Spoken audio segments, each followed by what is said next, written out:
আমার আজকের নিবেদন কবি মহাদেব সাহার লেখা কবিতা ভালোবাসার আয়ু। ভালোবাসি বলার আগেই ফুরিয়ে যায় আমাদের ভালোবাসার সময়। প্রেমের আগেই শুরু হয় অনন্ত বিরহ। মনে হয় সবচেয়ে কম মানুষের এই ভালোবাসার সময় খুব দ্রুত শেষ হয়ে যায় তার আয়ু। মানুষ মিলন চায়, কিন্তু তার বিচ্ছেদই নিয়তি। কোনো একদিন সময় করে যে বলবে ভালোবাসি, বলবে যে ভালোবাসা চাই, এতটা সময় কই। ভালোবাসা বলার আগেই দেখবে ফুরিয়ে যায় ভালোবাসার সময়, শেষ হয়ে যায় তার আয়ু। সত্যি শেষ হয়ে যায় তার আয়ু।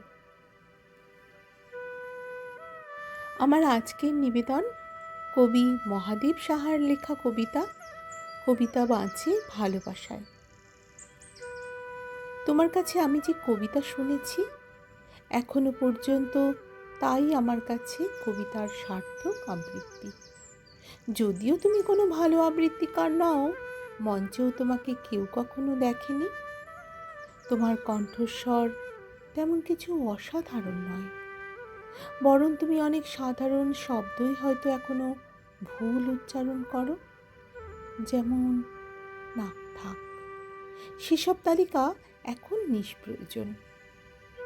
অনেক কথাতেই আঞ্চলিকতার টান থাকাও অস্বাভাবিক নয়, কিন্তু তাতে কিছু এসে যায় না। তোমার সব ত্রুটি সত্ত্বেও তোমার কাছেই আমি কবিতার উৎকৃষ্ট আবৃত্তি শুনেছি।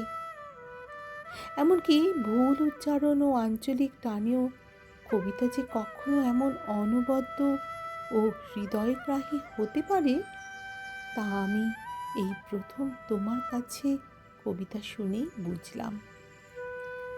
কবিতাটা যে কতটা আবৃত্তিযোগ্য শিল্প আর কতখানি মন্ত্র আকুল করা ভাষা, তাও আমি এই প্রথম প্রত্যক্ষ করলাম যেদিন তুমি আমার কানের কাছে মৌখিনী একটি কবিতা শোনালে।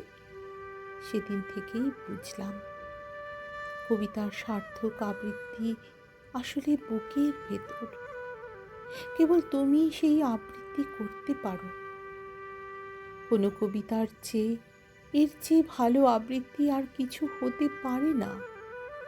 যদিও সেই কবিতা তোমার মতো কোনো সহৃদয় পাঠিকা আবৃত্তি করে কবির কানে কানে, তখন একসঙ্গে 10 লক্ষ মৌমাছি বুকের মধ্যে গুঞ্জন করে ওঠে। 1 লক্ষ প্রজাপতি এসে বসে কাঁধে আর বাহুতে। আরও আরও 1 লক্ষ পাখি একসাথে গান গেয়ে ওঠে। এর চেয়ে ভালো আবৃত্তি আমি আর কোথাও শুনিনি। যদিও তুমি কোনো ভালো আবৃত্তিকার নও।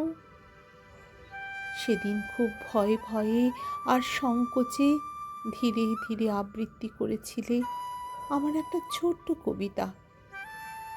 তার সবটুকু শেষ করেছিলে কিনা তাও আজ আমার ঠিক মনে নেই, কিন্তু এইটুকু মনে আছে, এর চেয়ে ভালো আবৃত্তি আর কিছু হতে পারে না।